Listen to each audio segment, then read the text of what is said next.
कला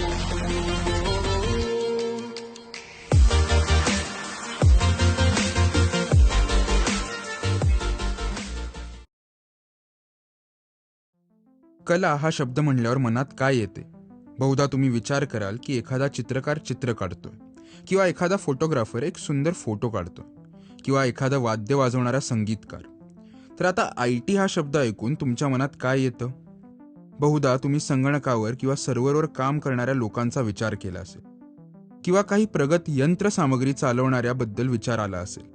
या गोष्टींवर जग कार्य करते, आणि ज्या गोष्टी माहिती तंत्रज्ञानाने सोप्या केल्या आहेत. पण कलेच्या जगात IT कशी भूमिका बजावू शकते? हे समजून घेण्यासाठी आपण आज कलेच्या जगामध्ये आधीपासूनच कसे बदल झाले ते पाहूयात. 100 वर्षांपूर्वी एक कलाकार कॅनव्हासवर एक पेंटिंग तयार करायचा, आणि नंतर ते पेंटिंग गॅलरीमध्ये प्रदर्शित केले जायचे, जिथे अभ्यागत पाहायला येऊ शकतात. सध्याच्या काळात फरक स्पष्टपणे दिसत आहे. आता लोक सॉफ्टवेअर आणि तंत्रज्ञान वापरून प्रतिमा किंवा संगीत तयार करू शकतात, आणि हे तंत्रज्ञान दररोज विकसित आणि चांगले होत चालले आहे. उदाहरणार्थ, संगीताबद्दल विचार करा. पूर्वी गाण्यासाठी वापरलेली वाद्ये पारंपरिक असायची, जसे की गिटार. पण आता आपण अधिकाधिक इलेक्ट्रिक उपकरणांचा वापर पाहत आहोत.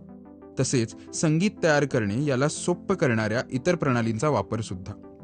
जेव्हा आपण कलेतील तंत्रज्ञानाबद्दल बोलतो तेव्हा ते काही नवीन नाही. उदाहरणार्थ, कला प्रदर्शनासोबतच आपल्याकडे फोटोग्राफी प्रदर्शन देखील आहे. हे कॅमेरा तंत्रज्ञानाच्या अस्तित्वाशिवाय शक्य झाले नसते. खरं तर हे तंत्रज्ञान देखील दररोज विकसित होत आहे. विचार करा, 1950च्या दशकात कॅमेरे कसे दिसत होते, आणि आजपर्यंतच्या वर्षांमध्ये तंत्रज्ञान कसे विकसित झाले आहे. आणि आज आपल्याला फोनमध्ये उच्च गुणवत्तेचे डिजिटल कॅमेरे अंगभूत असतात. आणि हा एकमेव मार्ग नाही जिथे की तंत्रज्ञानाने कलेच्या क्षेत्रात भूमिका बजावली आहे. तंत्रज्ञानाने विविध कलांचा अनुभव अधिकाधिक लोकांसाठी सोपा सुद्धा केला आहे. आपल्या संवादाच्या पद्धतीमध्ये कालांतराने झालेला बदल आपल्या सर्वांना माहिती आहे. आता आर्ट गॅलरीचा विचार करा.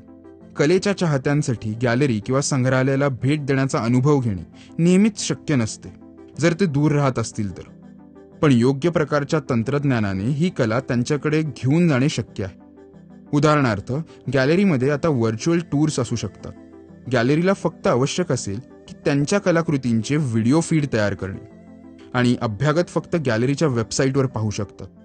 तेही सर्व कलाकृतींबद्दल गोष्टींचे वर्णन व्हॉइस ओव्हरसह. आता हे 20 वर्षांपूर्वी शक्य झाले नसते, परंतु हे करण्याचे तंत्रज्ञान आता अस्तित्वात आहे. आणि भविष्यात कदाचित लोक आर्ट गॅलरीजना फेरफटका मारण्यास देखील सक्षम असतील. कलेच्या अध्यापनातही तंत्रज्ञान एक मोलाचा वाटा निभावू शकतो. कल्पना करा, एखादा विद्यार्थी शाळेत जाऊन कला शिकू इच्छितो. आता अनेक विद्यार्थ्यांना शाळेत वैयक्तिकरित्या उपस्थित राहणे शक्य होणार नाही, कारण वेळ, अंतर किंवा इतर चिंता होऊ शकतात.